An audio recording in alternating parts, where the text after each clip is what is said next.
Welcome back. Now, since you're likely to be doing this for some business purpose, you want to be aware of the policy on hyperlinks.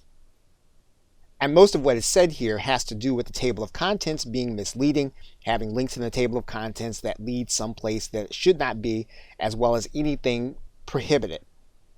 And basically, they've defined very broadly that they don't want links leading to a poor customer experience. Again, if you're going to use hyperlinks, you don't want your book to be one long hyperlink or one long promotion.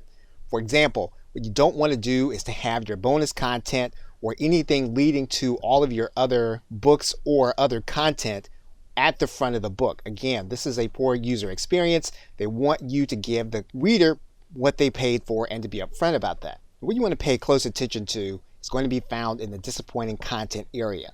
You don't want to have your Kindle book redirecting your readers to an external source so that they can get the full content.